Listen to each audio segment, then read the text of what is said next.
Okay, thanks to Chaos552T, I decided to tell a really funny Girl Scout story, which is appropriate for Halloween. Okay, I was a Girl Scout in the 80s, alright? And this is living in Colorado. Yes, I am a practicing witch, so this is going to be funny. So, anyway, I lived up in a place called Evergreen, and us Girl Scouts would go to a place called Flying G Ranch. Now, Flying G Ranch was out in the middle of bloody nowhere. So, anyway, the brownies and, the daisies, brownies, and junior Girl Scouts have to go through this coming of age type of thing called the Cat's Eye Hike. And it's a haunted hike, basically.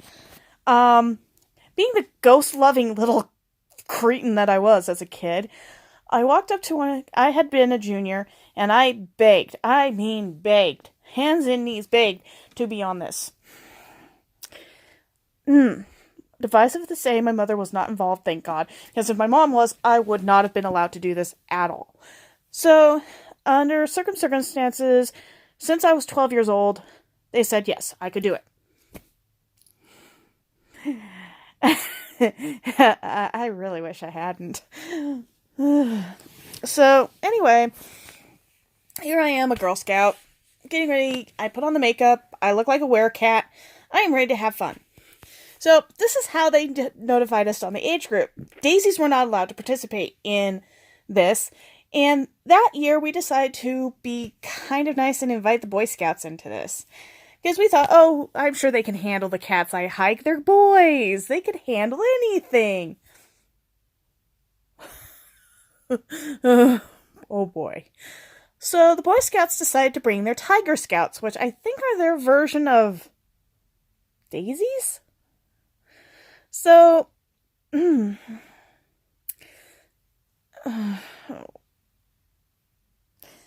okay.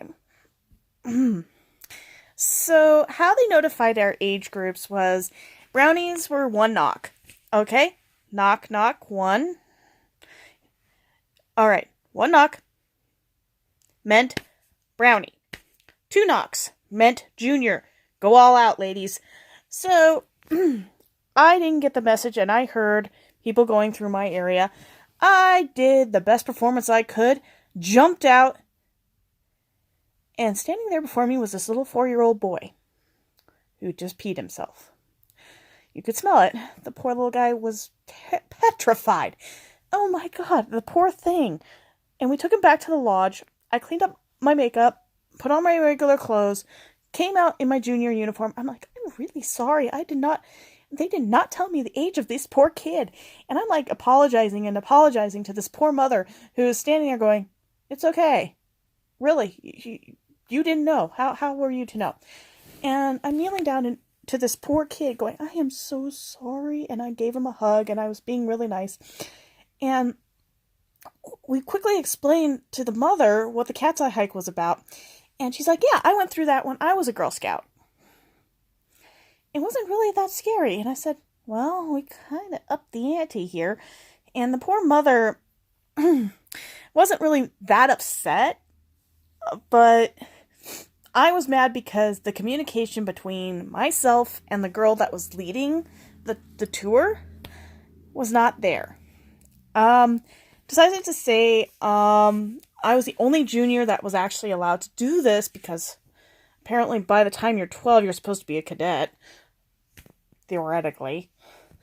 So they basically gauged it by age, and it was really stupid to do so because, I was held back a year in one school. So yeah. But that was my first time at Girl Scout camp, that I did not screw up. They did. Now, my second time at Girl Scout camp. Okay. First time around, that Girl Scout camp, actually that was during the fall. And we have this little jamboree type of thing where we go and do a kind of a meet and greet. The girls stay in the youngest girls stay in a cabin. We stay on the stand. We stay in tents. Not too bad. But one summer camp we went to was Camp Tomahawk. Now, that's actually a pretty fun camp. I have some pretty nice memories about it. They had some really cool cabins, and we still had to use WikiUps. We still had to use all the different stuff, but to decisive say it wasn't camping in a tent.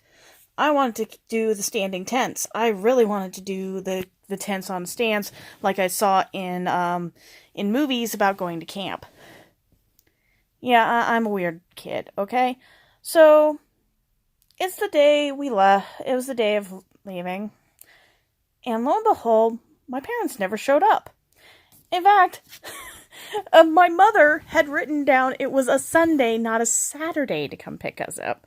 My mom mixed up the days, and the poor nurse and her husband had to drive us to a neighbor's house.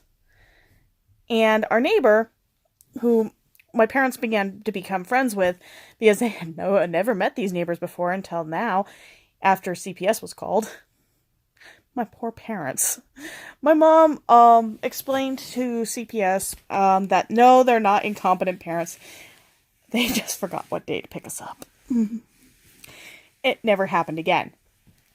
Ever. My mom was very adamant about that.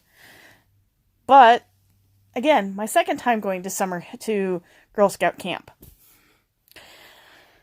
Alright. This time, I was stuck with this one girl. Her parents were the stinking rich assholes that they were. Seriously.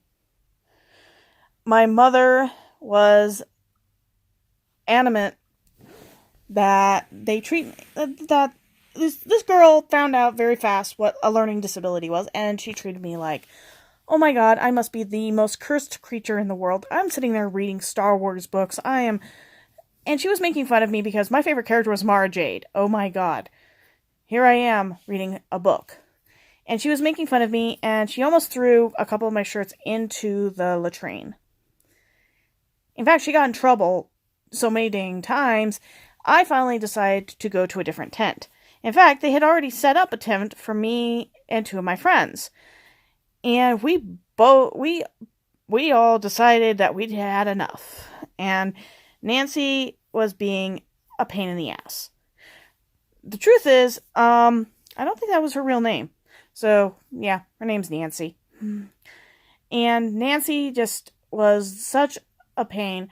Her little sister was really nice, and one day I ran across them at the Ace Hardware near my house, and I was petrified of seeing them. So, when Nancy saw me, I was sitting in the car, kind of just burying my head in a book. She knocked on the glass, and I was like, oh god, no, she's gonna pick on me. Hi. Do I know you? Yeah, I went to camp. Okay. What?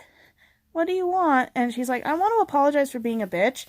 When I got home, my mom, had gotten a letter from the camp about what I did, and, yeah, I'm not allowed to be in Girl Scouts anymore because of it. I was like, I'm sorry to hear that. No, I'm sorry, because I wrecked your camp experience. And she apologized to me, which was really weird, because my sister and I had just gotten into a huge fight, and that was it. My little sister is actually pretty nice. But yeah, my sister and I all reconciled the fact that, yeah, that girl was a total bitch. But I don't know where she is now, so if she is actually being mean or being mean to somebody else, I don't think she's gonna do that ever again, because that was actually rude. And she also gave me nightmares. Yeah, there's nothing like telling me about a German concentration camp when you're like 11 years old. Gee, thanks. Thanks for the experience, girl. But I think she got over it really fast, and she was over it. Now, my next camp experience. This is music camp. Oh boy. Music camp. Oh boy. I went there twice. My sister hated it. She got in trouble so many darn times. I felt bad for her. She was in it for the choir program. I was in it for the band program, which was actually playing the flute. I play the flute and the piano.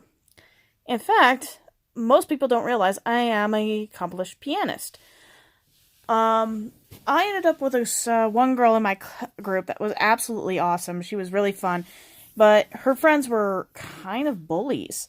So one night, they were talking trash about everybody, and I managed to overhear it. And I started crying, and finally, Nancy came out, and she just saw me crying, and she just got really mad, stormed into the room, and said, "I think we all need to apologize." And they did. Not to mention the fact that I had a nasty hay fever and I wasn't really feeling that well because I kind of walked all the way back up there and was crying my eyes out. I felt better and I went. They were actually pretty cool. The presentation was fun and my dad got to take me out to eat. And we ate at the same Mexican restaurant for a week and it was awesome. Also, it was in Breckenridge, Colorado, which was really cool and really scenic. I went to that camp for 2 years, and it was awesome. Anyone who goes to music camp there is really blessed because they're such great people and great teachers. Yeah, you learn quite a bit about music theory and a lot of stuff. I am a musician, but I don't play much anymore, and I really wish I could. I actually kind of suck. But I love to play the piano and I love to play the flute. So one instrument I really, really want to learn to play is the violin. But yeah, those are my camp experiences. Anyone who has had camp experience, please say something because it's actually pretty funny how many bad camp experiences people have had.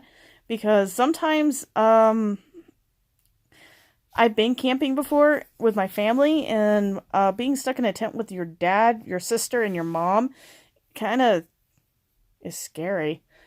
When my sister and I turned 16, we started camping in our own tents. That my mom was a little weird. Yeah. But yeah, there are a lot of things that I did in from elementary to middle school, and I think the most fun was going to Girl Scout camp, but music camp in junior high was the most amazing. Because I went from junior high to high school going to the same music camp, and I entered my freshman year of high school totally prepared for marching band, and absolutely it was worth it. So yeah, signing off. This is Nagi Nayoa 101. Woohoo!